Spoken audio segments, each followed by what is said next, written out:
Hi hello నమస్తే welcome to వెరిడియన్ studios.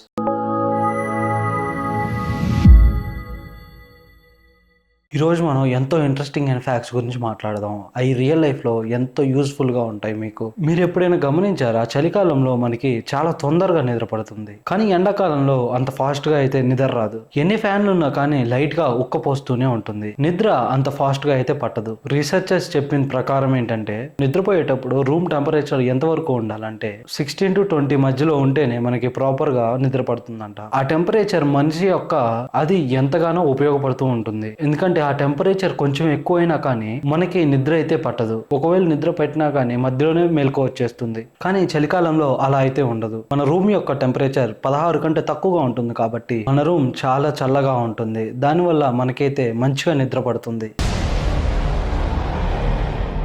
ఒక survey ప్రకారం తెలిసింది ఏంటంటే, అది ఎవరినైతే పొగుడుతూ ఉంటారో వాళ్ళ యొక్క మైండ్ అయితే చాలా పాజిటివ్ గా ఉంటుంది. వాళ్ళైతే ఒక మంచి గుణాన్ని అయితే కలిగి ఉంటారు. కానీ ఎవరైతే ఇతరులు నెగటివ్స్ చూపించి ఎవరైతే తక్కువగా చూస్తారో వాళ్ళలో ఇన్సెక్యూరిటీస్ అనేది చాలా ఎక్కువగా ఉంటుంది. లైఫ్ లో చాలా డిప్రెషన్ లో ఉంటారు. వాళ్ళు లైఫ్ లో చాలా డిప్రెస్ గా ఉంటారు. వాళ్ళ లైఫ్ లో అది చాలా ఎఫెక్ట్ పడుతుంది. వాళ్ళ మైండ్ లో అయితే ఇన్సెక్యూరిటీ మెమొరీస్ అవి చాలా బాగా డెవలప్ అవుతూ ఉంటాయి. ఎందుకంటే మన భూప్రపంచంలో ఎవరైనా కానీ దాన్ని పట్టుకొని తిరగరు. ఎదుటి వాళ్ళు మనల్ని ఎలా ట్రీట్ చేస్తున్నారు అనేది తానుకు తానే చాలా డిప్రెస్ గా గురవుతూ ఉంటాడు.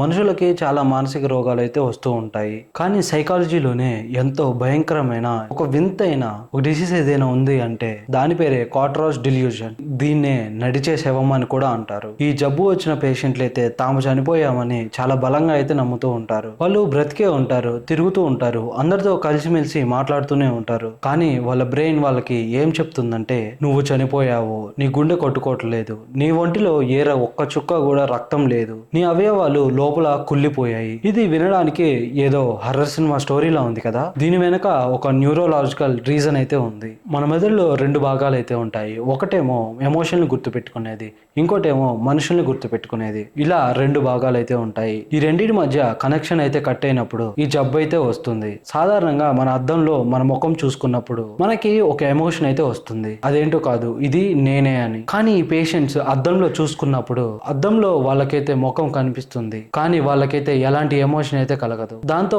బ్రెయిన్ అయితే కన్ఫ్యూజ్ అయ్యి ఈ శరీరం అయితే నాది కాదు అని, లేదా నేను ఈ శరీరంలోనే లేదు అని, అంటే నేను చనిపోయాను అని రాంగ్ కన్క్లూజన్ కి అయితే వస్తుంది. హిస్టరీలో ఒక ఫేమస్ కేసు అయితే ఉంది. మేడే మోక్సల్యే ఎక్స్ అని ఒక కేసు తో ఒక మహిళ అయితే బాధపడుతూ ఉంది. ఒక డాక్టర్ దగ్గరికి వెళ్ళి చెప్పింది ఏంటంటే, నాకు అసలు ఆకలిగా లేదు. ఇంకేం చెప్పిందంటే, నాకు కడుపే లేదు, అసలు బాడీలో పేగులే లేవు అని. నేను చనిపోయాను, బతుకున్న వాళ్ళతో నన్నైతే చూడకండి అని, నన్ను శ్మశానంలో అయితే పాతి పెట్టండి అని అయితే గొడవ చేస్తూ ఉంటుంది. ఆమె తినడం అయితే మానేసింది. షాకింగ్ విషయం ఏంటంటే, ఆకలితోనే చనిపోయింది. కొంతమంది పేషెంట్స్ ఎలా ఉంటారు అంటే, వాళ్ళు శ్మశానానికి వెళ్ళి అక్కడే నిద్రపోతూ ఉంటారు. నేను చనిపోయాను కదా, ఇక్కడే ఉండాలి అని. వాళ్ళని కన్విన్స్ చేయడం చాలా కష్టం. ఇదిగో నీ చెయ్యి కోస్తే రక్తం వస్తుంది చూడు అని డాక్టర్స్ చూపించినా కూడా అది రక్తం కాదు, ఏదో రంగు నీళ్లు అని డాక్టర్ తో అయితే వాదిస్తూ ఉంటారు. తాను బతికి ఉండి కూడా నేను చనిపోయాను అనే ఒక ఫీల్ అయితే ఉంటుందో అది ఎంత నరకమో ఒక్కసారి ఊహించండి. మన బ్రెయిన్ మనల్ని ఎంతలా మోసం చేయగలదో చూడండి. ఇవన్నీ చెప్పడానికి ఇదే